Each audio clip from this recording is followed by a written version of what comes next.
বিপদ আসলে কোন দোয়া পড়তে হয়, কিভাবে ফরিয়াদের হাত উত্তোলন করতে হয়, কিভাবে রবের দরবারে নতজানু হয়ে ফরিয়াদ করতে হয়, এটা জানার দরকার আছে না নাই?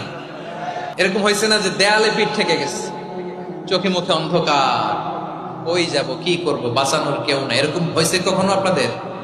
যদি হয় তাইলে এটার সলিউশন বলবো, না হইলে তো এগুলো বলে লাভ নাই। হয় হয় হয় বিশ্বনবী এরকম কঠিন বিপদে পড়েছেন জীবনের কিছু কিছু মুহূর্তে। বিপদ আসলেই প্রথমে বিশ্বনবী সাল্লাল্লাহু আলাইহি ওয়াসাল্লাম একটা দোয়া পড়তেন। তিনি পড়তেন ইন্না লিল্লাহি ওয়া ইন্না ইলাইহি রাজিউন। নিশ্চয় আমরা আল্লাহর জন্য, নিশ্চয় আমরা কার দিকে ফিরবো ভাই? আবার কার দিকে ফিরবো? আওয়াজ করে বলুন তো, আমরা এসেছি কার কাছ থেকে, আবারও ফিরে যাব কার কাছে? এজন্য বিষ্ণুই পড়ছেন ইন্না লিল্লাহি ওয়া ইন্না ইলাইহি